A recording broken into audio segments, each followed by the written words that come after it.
জবান খুলে মহব্বতে সবাই পড়েন। একবার পড়বেন সাল্লাল্লাহু আলাইহি ওয়া আলিহি ওয়াসাল্লাম, সাথে সাথে 3টা পুরস্কার পেয়ে যাবেন। কয়টা? প্রথম পুরস্কার 10টা গুনাহ মাফ, দ্বিতীয় পুরস্কার 10টা নেক আমলনামায় যোগ হবে, তৃতীয় পুরস্কার আল্লাহর দরবারে 10 গুণ মর্যাদা বেড়ে যাবে।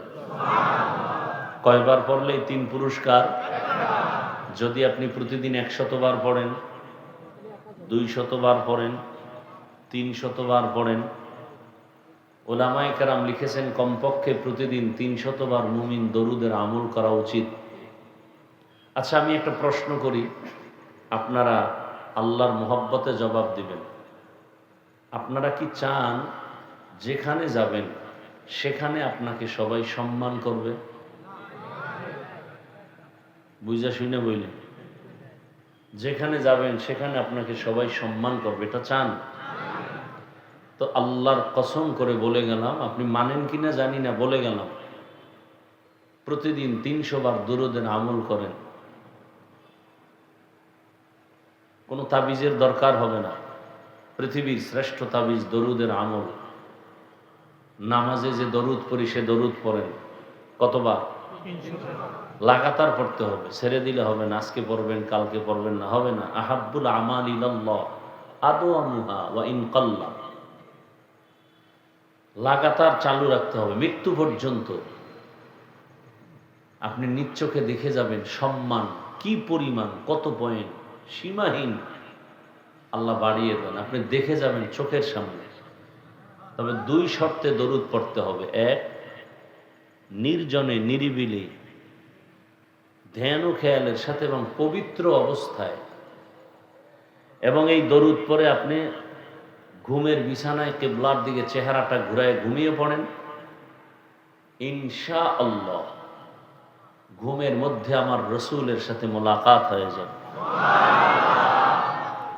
তবে এই কথাটাও আপনারা আজীবন মনে রাখবেন, কোনো বেআমল বেনামাজির সাথে রসুলের মোলাকাত হবে না, ভুলেও হবে না, কখনোই হবে না।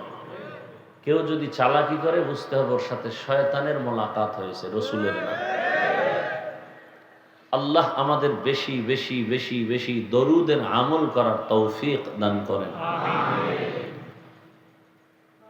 বেশি মর্যাদা মহব্বতের সাথে যদি নামাজের ভেতরেরটা পড়তে পারেন, দরুদ ইব্রাহিমি, আর সময় কম থাকলে সংক্ষিপ্ত দরুদটা পড়বেন, সাল্লাল্লাহু আলাইহি ওয়া আলিহি, এই শব্দটা বাড়ায় বলবেন, সাল্লাল্লাহু আলাইহি ওয়া আলিহি ওয়াসাল্লাম। এটা তো 300 বার একসাথে পড়বেন, একটা নির্ভেজাল ভাবে বসে চুপচাপ ধ্যানের সাথে। আর এমনি সবসময় দরুদ পড়তেই থাকবেন, পড়তেই থাকবেন, পড়তেই থাকবেন। আপনার থেকে সুখী সম্মানের আর কেউ থাকবে না। কিসের বিপদ, কি ব্যবসার ঝামেলা, চাকরির ঝামেলা, দরুদের আমল করেন, সব সমাধান হয়ে যাবে। হার কে বাসদ আমেলে সাল্লু মুদাম আতেশে দোজখ শাওয়াদ বরওয়াই হারাম। বেশি বেশি দরুদের আমল করব তো ইনশাআল্লাহ। তবে বাথরুমে গিয়ে আবার শুরু করেন না। বাঙালি তো ডান হাতে বিড়ি টানে, বাম হাতে চা টানে। চা নিছে বাম হাতে, আর গজব্যা বিড়ি টানে নিছে কোন হাতে? ওর বাবাই মান্নত করতেছে তো এটার মধ্যে বরকত বেশি। আবার দেখেন না, বেয়াদবি মাফ করবেন, আমাদের তো আপনাদেরকে টার্গেট কাউকে আক্রমণ নয়। ওলামায়ে কেরাম আপনাদেরকে চায় আপনারা সম্মানে থাকেন, শান্তিতে থাকেন, দুনিয়াতে আপনারা সুখে থাকেন, পরকালে বিনা হিসাবে জান্নাতে যান। সেই পরামর্শগুলো শুধু এদের জমিনে আলেমরা দেয়, আর কেউ দেয় না। আর সব ধান্দাবাজ আর চান্দাবাজ। এ জাতির নিরঙ্কুশ নিঃস্বার্থ একনিষ্ঠ বন্ধু শুধু উলামায়ে কেরাম। আর সবাই স্বার্থপর। সবাই কি? আপনি সন্তানের কাছে কিভাবে ভালো থাকবেন, মা বাবার কাছে কিভাবে ভালো থাকবেন, পরিবারে কিভাবে ভালো থাকবেন, কিভাবে সুস্থ থাকবেন, মানুষের কাছে আপনার সম্মান কিভাবে ঠিক থাকবে, এই পরামর্শগুলো আল্লাহ দিছেন, রসুল দিছেন, সাহাবায়ে কেরাম দিছেন। এই ইসলাম ছাড়া, কোরআন ছাড়া, হাদিস ছাড়া, সুন্নাত ছাড়া আর কোথাও নির্ভেজাল নিঃস্বার্থ পরামর্শ আপনাকে দেওয়ার মতো কোনো কিতাব নাই, কোনো ধর্ম নাই, কোনো সংবিধান নাই, একমাত্র ইসলাম ছাড়া। খুব বুঝার চেষ্টা করবেন। আজকে কিছু পরামর্শমূলক বয়ান করব, মতামত আপনাকে জিজ্ঞাসা করবো, আপনি মতামত দিবেন।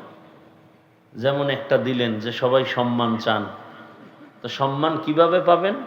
স্থায়ী তাবিজ। মানে আপনি বলবেন পড়ছি পাই না, হ্যাঁ পাবেন না। কেন? আপনার বিশ্বাসের পার্সেন্ট যত, আমলের ফলাফল তত। সোজা কথা, পেঁচগোছ নেই। আপনি যদি বিশ্বাস করেন আমি দরুদে অবশ্যই সম্মান পাবো 100, তাহলে 100 ফলাফল আসবে।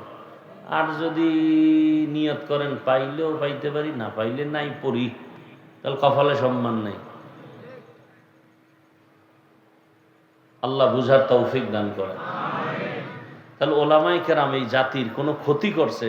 এত লোক আপনারা এখানে, একটা লোক দাঁড়ায় বলেন যে ওলামায়ে কেরাম আমাদেরকে যে বয়ান দেয় বা মসজিদে বয়ান দেয়, তাবলিগওয়ালারা যে বয়ান দেয়, পীর সাহেবরা যারা বয়ান দেয়, যারা হক, এদের বয়ানে আমাদের দেশের প্রায় মানুষ বউ তালাক দেয়।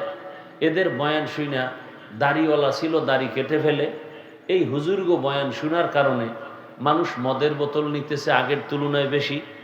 এই হুজুরদের বয়ানের কারণে জায়গায় জায়গায় মহিলারা, বোনেরা ধর্ষিতা হয়। হুজুরেরা আমাদের এই বয়ান করার কারণে আমরা না খাইয়া মরতেছি, আমাদের সম্মান দিন দিন শুধু কমতেছে। এরকম একটা ক্ষতির কথা আমাকে একজনে বলেন যে হুজুরদের কারণে আমার দেশের এই ক্ষতি হইতেছে। বলেন, বলবেনও না, মানবেনও না, বিরোধিতা করবেন। এটা কেমন মুসলমান? আল্লাহ হেদায়েত দান করুন। যাই হোক, তো ইনশাআল্লাহ আমরা দরুদের আমল করব তো, আল্লাহ তৌফিক দান করেন। ওলামায়ে হযরত আলোচনা করেছেন, আপনারা ধৈর্যের সাথে আলোচনা শুনছেন। আল্লাহ পাক ওলামায়ে কেরামের সহি কথা, সহি তরিকায় আমল করার তৌফিক দান করেন। আমি কি এখানে ভাগ করছি? আলেম ওলামা ভাগ করছি? শরীয়তে ভাগ আছে। ১৫০০ বছর আগে রসুল ভাগ করে গেছেন। আলেম ওলামারা 2 দল, এটা রসুলের ভাগ। আর আমাদের দুনিয়ার লাইনে ভাগ, দল যতটি আলেম ততটি। আওয়ামী লীগ হেন ওলামা আছে, বিএনপির মধ্যেও আলাদা তাদের দল আছে না নেই? আছে। কিন্তু রসুলের দৃষ্টিতে ওলামা 2 দল, এক দল হক আর এক দল قال رسول الله صلى الله عليه وآله وسلم ألا إن شر الشر شرار العلماء وإن خير الخير خيار العلماء। তরজমাটা বললাম না, শুধু অনেকে ভাববে যে আন্দাজি বলে গেলাম কিনা, এজন্য হাদিসটা শুনায়ে গেলাম। তো ওলামায়ে কেরামদের জন্য দোয়া করলাম, আল্লাহ সকলের ইজ্জতকে দিন দিন বেশি বেশি বেশি বেশি বাড়ায় দেয়। কি দোয়া করতে কষ্ট হয় না? এত ঝামেলা। আমরা অন্যের জন্য দোয়া করতেও চাই না, চিন্তা করি যদি আমার উপরে উঠে যায়। অথচ রসুল কি বলেন? অন্যের জন্য দোয়া করলে নিজের জন্য আগে কবুল হবে। যেমন আমি দোয়া করলাম, আল্লাহ, এটা কোন থানা?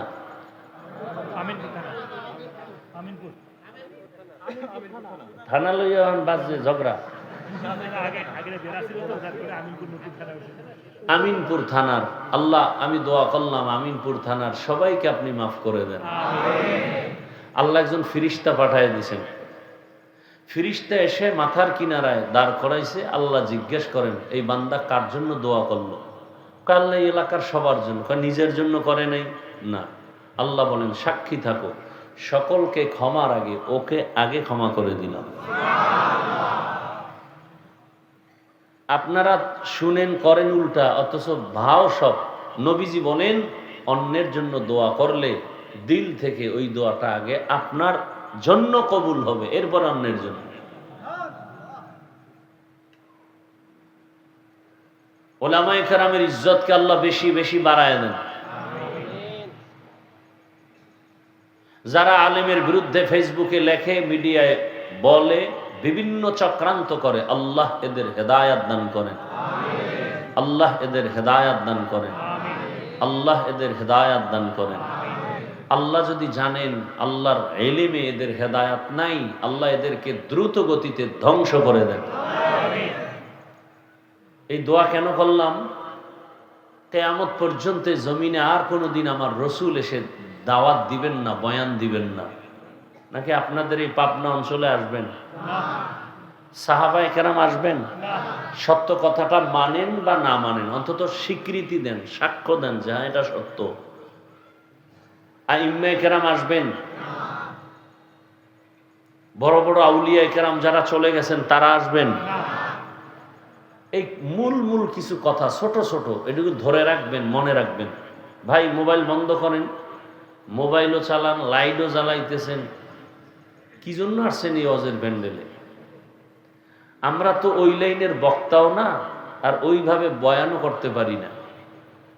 আমরা দিল থেকে মানুষের মহাব্বত নিয়ে আসি এবং হৃদয়ের চূড়ান্ত মহাব্বত নিয়ে কথা বলি, যে কারণে একটু ডিস্টার্ব হলে এটা সহ্য করতে পারি না। কারণ এই বরকতি মজলিসের বিঘ্নতা ঘটে গেলে আমি রহমত থেকে বঞ্চিত হয়ে যাব। আপনি এই প্যান্ডেলের দাম কত, এই মজলিসটার দাম কত, আপনাকে কেমনে বুঝাবো? রসুল বলেন এখানে বসার সাথে সাথে সবার গুনাহ মাফ। আপনাকে আমি কিভাবে বুঝাই? আমিনপুর থানায় এলাকার কোনো একটা বখাটে যুবক অপরাধী পুলিশ ধরে নিয়ে গেল, থানায় নিয়ে বেতের বাড়ি দিল, কিন্তু কাঁদে না, কান্না নাই। আল্লাহ আপনাদেরকে বিবেক দিয়েছেন, একটু চিন্তা করে আমাকে বলেন তো, এই প্যান্ডেল কোন প্যান্ডেল যে আল্লাহর ওলি কোরআন সুন্নাহর বয়ান করে আর ওই পেছনে বসে যুবক কান্না করে? ওরে মারলো কে? থানায় নিয়ে পুলিশে পিটাচ্ছে, কাঁদে না, আর ওয়াজের প্যান্ডেলে অনেক মানুষ কান্না করে, ওকে মারলো কে? এই প্যান্ডেল সেই প্যান্ডেল। চালাকি করিয়েন না, জীবনে বহু চালাকি করছেন, আর বহু চালাক দেখছি রাস্তায় গাড়ির তলে পইরা পাও শেষ, মাথা শেষ, জীবন শেষ। চালাকি সব জায়গায় চলে না, অনুরোধ। বহু চালাক রাস্তায় অর্ধুলাঙ্গ হয়ে পাগল হয়ে ঘুরতেছে, বহু চালাক। বহু চালাক বিল্ডিং থুইয়া জঙ্গলে ঘুরতেছে। এখানে আসতে কপাল লাগে, বসতে কপাল লাগে, মোনাজাত দিয়া যাইতে কপাল লাগে, চাইলেই পারে না। আমি হাফিজুর রহমান কিচ্ছু না, বাদ দেন, আমি তো মানুষই না, আকৃতিতে মানুষ তো এই মানুষ না। আল্লাহর কাছে মানুষের ভিন্ন গুণ আছে, ওই মানুষ জান্নাত পাবে, আমরা এই আকৃতির মানুষ জান্নাত পাবো না। আমরা যদি জান্নাত পাই গ্যারান্টি থাকে, তো আবু বকর জান্নাতের গ্যারান্টি পেয়ে সারা জীবন কাঁদলেন কেন? জবাব দেন। ওমরে ফারুক জান্নাতের টিকিট ওপেন হাতে পেয়ে সারা জিন্দেগি কাঁদলেন কেন? বলেন। আর আপনার নামাজ রোজা তেলাওয়াত কিচ্ছু ঠিক নাই, আর আপনি বাহাদুরি করেন। আপনি মানুষ, আপনি মানুষ হলে আপনার ব্যবহারে সন্তান কষ্ট পায় কেন? আপনি মানুষ হলে আপনার ব্যবহারে স্ত্রী কষ্ট পায় কেন? আপনি মানুষ হলে আপনার আচরণে শিক্ষক কষ্ট পায় কেন? আলেম কষ্ট পায় কেন? এলাকার মানুষ কষ্ট পায় কেন? আপনার ব্যবহারে একটা মানুষ শান্তিতে থাকতে পারে না কেন? আপনি কিসের মানুষ?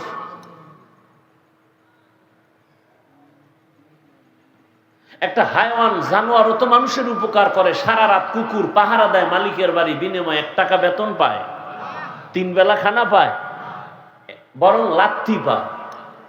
কুকুর লাথি খাইয়াও মালিকের বাড়ি সারা রাত পাহারা দেয়, মালিকের থেকে বিনিময় কিচ্ছু পায় না। আর আপনি মালিকের থেকে কি না পেয়েছেন? কি না পান নাই বলেন? কিন্তু মালিকরে কি দিছেন? কি দিছেন মালিককে বলেন? এত অহংকারী কেন? এত ভাব কেন? অন্যের দিকে আঙ্গুল তুলেন কেন? আপনি নিচে তাকায় দেখেন না 3 আঙ্গুল আপনার দিকে তাকিয়ে আছে। আপনি বলেন তুমি খারাপ, 3 আঙ্গুল বলে আমি খারাপ। নিচের 3 আঙ্গুল তো আমাকে বলতেছে আমি খারাপ, আর 1 আঙ্গুল বলতেছে তুমি খারাপ। জীবনভর শুধু মানুষের ক্ষতি করলেন, আপনি মানুষ। জীবনভর আপনার ব্যবহারে মানুষ কষ্ট পেল, আপনি মানুষ। জীবনভর মানুষের বিরোধিতা করলেন, বদনাম করে করে বড় হইলেন, আপনি মানুষ।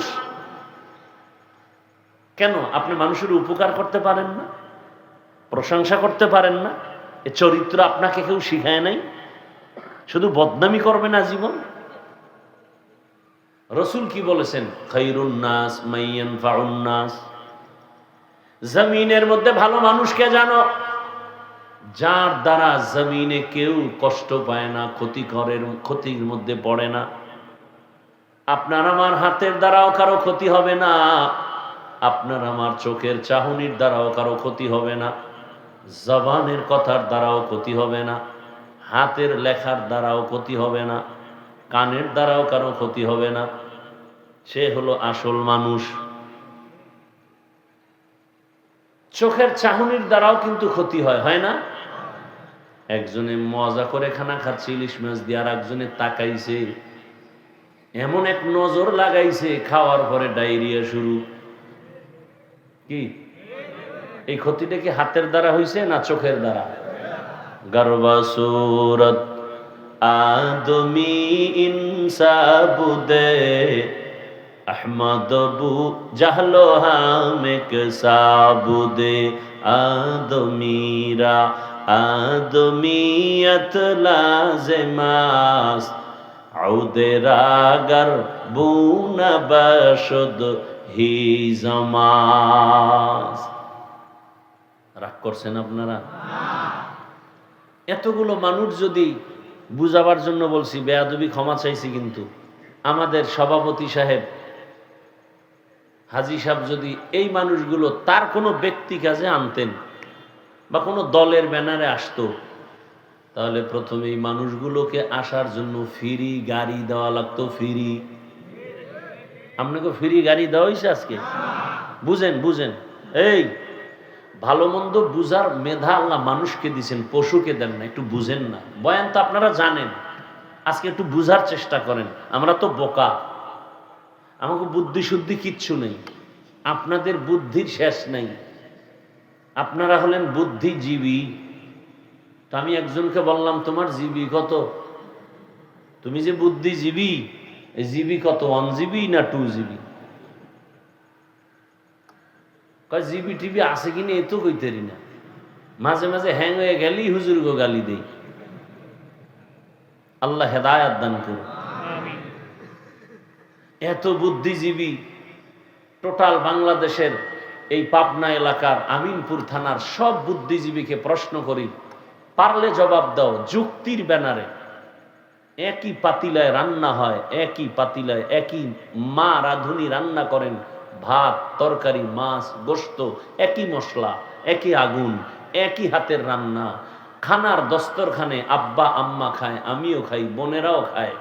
আব্বা আম্মা হয় প্রতিদিন দুর্বল, আমরা হই শক্তিশালী সবল। যুক্তি দিয়ে বুঝাও, কারণ কি? তুমি তো বুদ্ধিজীবী, বুদ্ধি দিয়ে বুঝাও। আর আমাদেরকে বলবো, জিগাইলে আমরা বলবো আল্লাহর কুদরত। কেন? আমরা আল্লাহ মানি, রসুল মানি, জিকির করি, তেলাওয়াত করি, নামাজ পড়ি, পর্দা করি, হালাল খাই। তুমি যেহেতু আল্লাহ মানো না, রসুল মানো না, নামাজ পড়ো না, পর্দা করো না, হালাল খাও না, তুমি আল্লাহর কুদরত বললে মানবো না। তুমি যেহেতু যুক্তি দিয়ে ইসলামকে বুঝতে চাও, আমাকে এই প্রশ্নের জবাব যুক্তি দিয়ে দাও, দেখি তোমার বুদ্ধির জীবী কত। একটা কুত্তা বাচ্চা দেয় বছরে 5টা, আরো বেশি একটা গরুতে দেয় 1টা।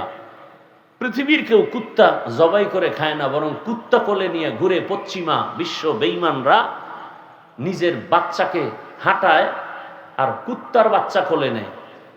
একটা কুকুর বাচ্চা দেয় 5টা, গরুতে দেয় 1টা। কোটি কোটি কোটি গরু জবাই হয়, কুকুর না। এরপরও গরু বেশি কেন? জবাব দাও যুক্তিবাদী সাহেব। কি গরু বেশি না কুত্তা বেশি? গরু বেশি হওয়ার কারণ কি? বুদ্ধিজীবীরা বুদ্ধি দিয়া জবাব দাও। আমগো হুজুরের তো বুদ্ধি নেই, আমরা বোকার স্বর্গে চলি। ফাইনাল অ্যান্সার শুনো, ফাইনাল অ্যান্সার। পৃথিবীর শ্রেষ্ঠ বুদ্ধির গাইডের নাম কোরআন।